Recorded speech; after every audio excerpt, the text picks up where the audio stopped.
humanity's representatives stood at the back of the vast assembly hall, observing the proceedings with reserved expressions. The Galactic Assembly had gathered for a showcase of power, an event to demonstrate the latest advancements in weaponry among the dominant species.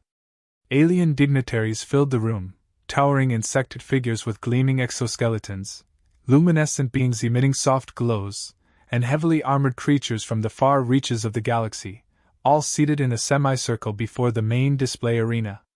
Humanity, the newest members of the coalition, found themselves stationed at the periphery, an arrangement that felt far from accidental.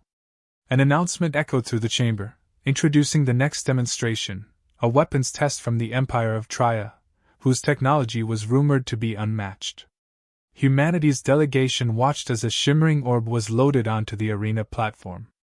The alien scientist explained the orb's devastating capability. It could obliterate anything within a 3-mile radius, leaving no chance for survival. With practiced ease, they activated the orb, and a holographic simulation appeared, displaying the destruction of an entire mountain range.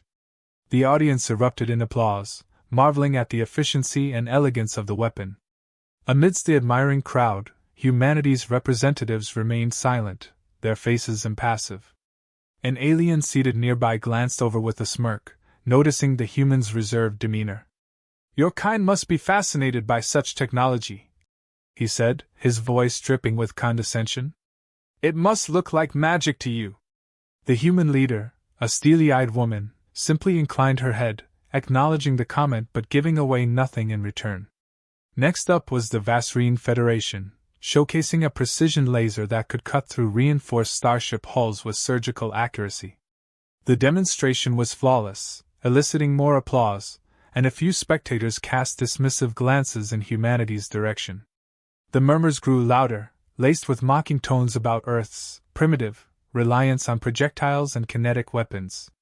Whispers passed through the assembly about how Earth's arsenal had barely advanced beyond combustion-based weaponry, and that their quaint metal ships were amusing relics.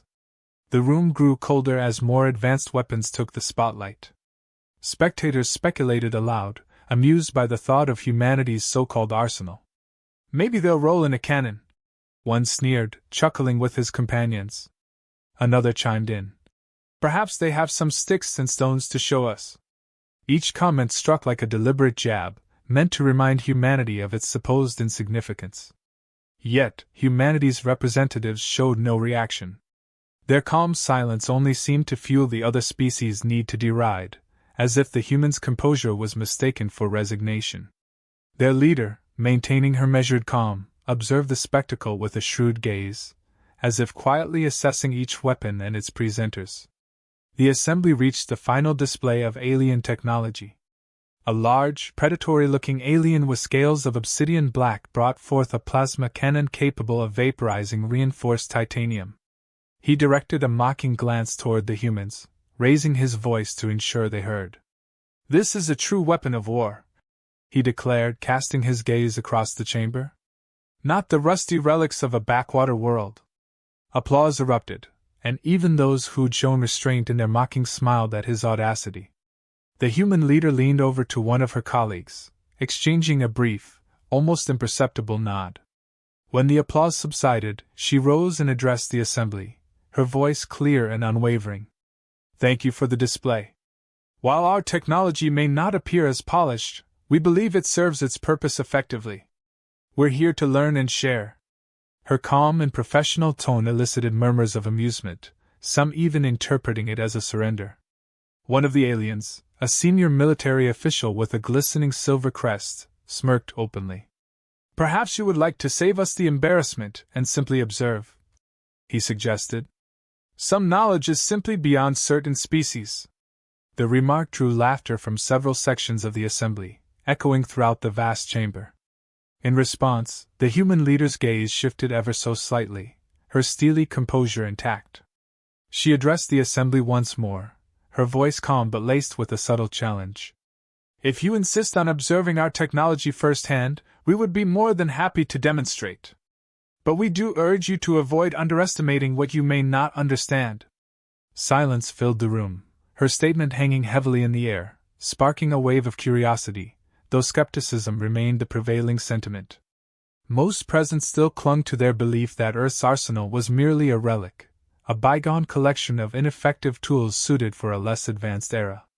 Yet the quiet confidence in her tone unsettled some, a tension brewing that hadn't been present moments before. For the first time, the human delegation was truly noticed, not merely as background figures but as potential equals in this space of supposed superiority. The alien dignitaries glanced at each other, uncertain if they'd misjudged these humans. Still, most found it hard to believe that humanity's archaic technology could offer anything but amusement. As the human delegation settled back into silence, one thought seemed to ripple across the assembly. If humanity truly believed they could stand shoulder to shoulder with civilizations whose power spanned millennia, then either they were gravely mistaken, or they knew something no one else did. The human representatives took the stage, their quiet confidence unsettling the audience more than any weapon they could have presented. They revealed an array of metallic shells and missiles, primitive-looking constructs by galactic standards, dull and unpolished. The assembly of alien dignitaries leaned forward, studying humanity's arsenal, with expressions ranging from amusement to outright disdain. Whispered chuckles rippled through the crowd, and a few dignitaries couldn't resist scoffing outright. One of the alien officials, a towering being with glistening green scales, leaned back with a smirk, addressing the assembly with a loud, mocking voice. "Is this truly what humanity considers weaponry? These projectiles?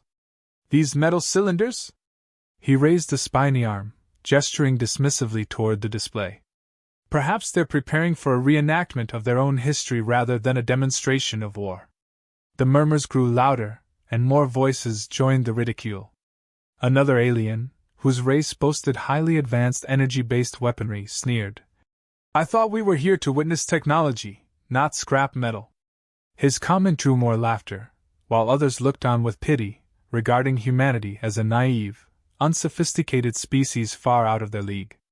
Yet, humanity's lead representative, a man with an unbreakable calm, stepped forward. "Our technology may appear modest," he began, his voice carrying across the room with steady assurance, "but it is highly effective. These weapons serve their purpose, even if they lack the aesthetics or fanfare of your own." His words were neither defensive nor boastful, spoken with a confidence that was difficult to dismiss outright. The aliens exchanged glances, many unconvinced and a few visibly frustrated by humanity's audacity to stand there so calmly. An alien general with fiery red eyes narrowed his gaze, sneering. "Effective, you say? Are you suggesting that your crude tools could rival what you've witnessed today?" The human merely nodded, his expression unreadable. "These weapons were built with a specific purpose and are more than capable of fulfilling it." His response stirred a faint tension in the room. Though it seemed simple enough, his statement hinted at something concealed, something hidden behind their reserved facades. The laughter dwindled slightly, replaced by cautious curiosity. One of the older alien dignitaries, a member of a race known for their unparalleled technological superiority, rose from his seat and looked down at the humans with an icy glare. "You speak of purpose, human, yet you refuse to elaborate. Tell us, what purpose could these relics possibly serve against our superior technology? Or are you hiding behind vague words to avoid embarrassment?" The human representative allowed a slight pause, his gaze steady as he answered. "Sometimes, appearances can be deceiving. Perhaps what you consider relics are, in fact, uniquely suited for battle in ways you have yet to consider." The dignitaries exchanged uneasy glances, the initial amusement fading into a quiet, unsettled tension. Still, disbelief held strong among most in the assembly. An alien scientist, whose species had developed cloaking fields capable of rendering entire fleets invisible, raised his voice with open skepticism.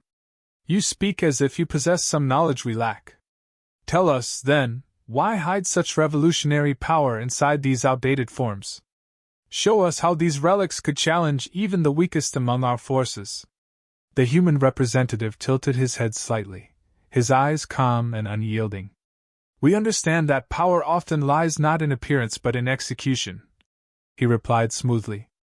"We've found that simplicity and reliability can sometimes be more potent than complexity." His words held a finality that silenced the scientist, who retreated with a frown. A murmur spread through the assembly, a mix of curiosity and frustration. The human's calm defiance, his refusal to concede, sparked a feeling many hadn't anticipated: doubt. What if humanity truly did possess something unique? But the notion was quickly brushed aside by the majority, unwilling to believe that Earth's primitive arsenal held any real threat. One particularly vocal alien, known for his civilization's weaponized nanotechnology, scoffed aloud. "These humans think they're clever, hiding behind riddles instead of admitting defeat," he sneered. "It's pathetic, really." The human representative only smiled slightly, unbothered by the comment. He looked out at the assembly, addressing them all. "We came here with open minds, ready to share our methods. If you view us as a threat for not displaying all our cards up front, then perhaps we've already proven our point." His words lingered in the air, a veiled reminder that humanity, though quiet and unassuming, was not as simple as they appeared. The alien leaders fell silent, the jeering subsiding into uncomfortable quiet. For the first time, a few glanced at the humans with a mixture of wariness and curiosity. Perhaps there was more to these humans than met the eye, a complexity hidden within their understated technology that wasn't so easily understood. Yet, even now, pride and arrogance prevented most from fully acknowledging that possibility. The human representatives, still outwardly calm, allowed themselves the slightest of smiles. They had done what they came to do: plant the seed of doubt, even if most remained blind to the true potential of what they mocked. Their technology, though seemingly outdated, held secrets only they fully understood, secrets that, when unleashed, would show the galaxy precisely how deceptive appearances could be. The tension in the assembly hall was almost palpable as humanity prepared for their demonstration.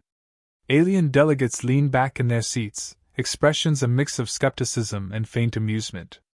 The humans, finally given the green light to demonstrate their so-called weapons, moved in calm, precise motions. A silver missile, seemingly plain and unremarkable, was loaded into position, aimed toward a reinforced test barrier that had withstood the might of the galaxy's most advanced arms just moments ago. A collective sigh rippled through the assembly, bordering on derision. Some even muttered among themselves, questioning whether these humans were simply too stubborn to understand their own limitations. A dignitary from a war-hardened empire leaned over to his counterpart, snickering. "They're going to need more than glorified tin cans if they think they can impress anyone here." His companion nodded, smirking, eyes never leaving the missile with barely disguised contempt. The human technician activated the missile, and it launched forward with a speed that caught a few by surprise. It wasn't flashy, no plasma trails, no blinding light displays, just pure momentum. The missile hit the test barrier with a deafening impact, creating a flash of light and a tremor that resonated through the hall. As the dust cleared, what emerged was unexpected. The barrier had a gaping hole, right through the middle. A stunned silence fell over the assembly. The barrier, built with the highest grade materials known to withstand even the most advanced energy weapons, had been compromised. The missile, with its simple, unassuming design, had not only broken through, it had obliterated the target with an efficiency that left even the most stoic alien delegates visibly unsettled. Murmurs erupted across the hall as delegates exchanged shocked glances, some muttering in disbelief. An alien commander, known for his smug superiority, stood and pointed accusingly at the humans. "What trickery is this? This missile, it shouldn't have been capable of such a feat. How do you explain this?" The human representative, maintaining his calm demeanor, replied, "Our technology is designed with specific purposes in mind. We don't rely on outward displays. Our weapons are efficient, straightforward, and, most importantly, effective." His voice was quiet, but the impact of his words hit like a second missile, fueling the tension now palpable across the assembly. A few aliens scoffed, unwilling to accept what they had seen, clinging to their pride. One particularly arrogant dignitary, a tall, metallic-skinned being from a civilization known for their elaborate energy cannons, sneered. This was a fluke. An anomaly. Your outdated technology could never compete with our precision instruments on a true battlefield. The human merely inclined his head, allowing a faint smile. You're welcome to believe what you wish. We're here to demonstrate, not to argue. That simple statement left many speechless, a few visibly frustrated by the calm defiance the humans displayed. One alien, known for his civilization's expertise in shields and protective technologies, leaned forward and demanded, "Run the test again. Let's see if your crude projectile can withstand repetition." The demand was laced with a barely disguised challenge, a test to prove that the result they had just witnessed was nothing more than an unlikely accident. The human representatives exchanged a silent nod, signaling to their technicians. Another missile, identical to the first, was loaded into the system. As it launched, the same simplicity in its design belied its precision and impact. It struck the barrier, and once more, the results were undeniable. A perfectly clean hole through the test structure, as effective and devastating as the first.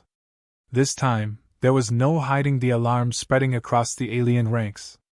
The murmurs grew louder, filled with a mixture of disbelief and something else, fear. They hadn't anticipated this. For all their mocking, for all their belief in humanity's inferiority, these missiles, simple, straightforward projectiles, had achieved what their own arsenal of complex technology had failed to do. An alien scientist, visibly shaken, whispered to his neighbor, "They can't possibly, this isn't possible. These things are primitive." His voice, though quiet, carried a hint of desperation, a realization that shook the very foundations of his understanding of warfare. He wasn't alone. Others murmured in agreement, scrambling to make sense of how such simple technology could yield such overwhelming power. The human leader stepped forward, addressing the assembly once more. "You see," he said calmly, "sometimes sophistication lies not in complexity, but in refinement. We may not possess the same technological flair as some of you, but we focus on what matters, results." The words landed heavily on the assembly. Aliens who had once regarded humanity as a mere curiosity were now staring with newfound respect, even fear. They had mocked, they had scoffed, and now, confronted with the undeniable reality of humanity's capabilities, they found themselves questioning everything they had assumed. One alien dignitary, clearly unsettled, attempted to salvage his pride, sneering, "Perhaps you've mastered a few party tricks. But on the battlefield, under true combat conditions, those missiles will be outmatched by any advanced shielding." His voice lacked the conviction it once held, as if he were trying to convince himself more than anyone else. The human representative's expression remained unchanged. "We're aware of shielded technology," he replied. "Our designs have taken that into account. But we understand that sometimes, simplicity in function is what truly breaks through." The words lingered, a quiet but undeniable declaration that these weapons, no matter how rudimentary they seemed, were anything but ineffective. As the human delegation stepped back, leaving their demonstration to speak for itself, the assembly hall was filled with an uneasy silence. The aliens, who had once laughed and mocked, now sat in uncomfortable contemplation, the weight of their arrogance pressing down on them. They realized, perhaps too late, that what they had dismissed as inferior was, in reality, a threat that defied their expectations. For the first time, the Galactic Assembly saw humanity not as a novelty, but as a force to be reckoned with, a species whose weapons, though outwardly simple, held the power to disrupt and devastate. And in that silence, the human representatives stood quietly, knowing that the galaxy's opinion of Earth had irrevocably shifted. The silence in the assembly hall lingered, heavy and unsettling, as the human representatives allowed the moment to sink in. The aliens sat, visibly shaken, glancing nervously at each other, each wrestling with a newfound awareness of humanity's capabilities. The previous mockery now seemed like a grave misstep, a blind arrogance that had prevented them from seeing the truth. The human leader, standing tall with a composed expression, finally broke the silence. "This is but a glimpse of what we can achieve," he stated calmly. "We may not possess the same level of refinement or polish in our technology as some of you here, but we have learned to do more with less. In the end, we believe it's the result that matters." His tone was measured, as though delivering a simple fact rather than a challenge, yet his words held a clear warning. An alien commander from a species known for its pride and combat prowess leaned forward, his expression unreadable. "If this is your level of power," he began, his voice slightly wavering, "then why join us? Why share your capabilities if you can stand on your own?" The human leader met his gaze evenly. "Because we seek allies, not enemies. We came here with respect, offering a peaceful exchange. Our intent was to stand among you, not against you. But make no mistake." His voice grew slightly firmer. "Our willingness to seek friendship does not imply weakness. We will defend our home, and we are prepared to use whatever means necessary to do so." The words reverberated through the hall, each syllable a quiet assertion that stripped away any remaining doubts about humanity's resolve. The aliens shifted uncomfortably, realizing that the humans had never been naive. They had observed, learned, and only now, when pushed, revealed the full extent of their strength. The faces of those who had openly mocked them earlier were now pale, marked with uneasy expressions that betrayed the fear simmering beneath their stoic exteriors. A representative from the Valanaar, a species renowned for its intellect and tactical prowess, stood and addressed the humans.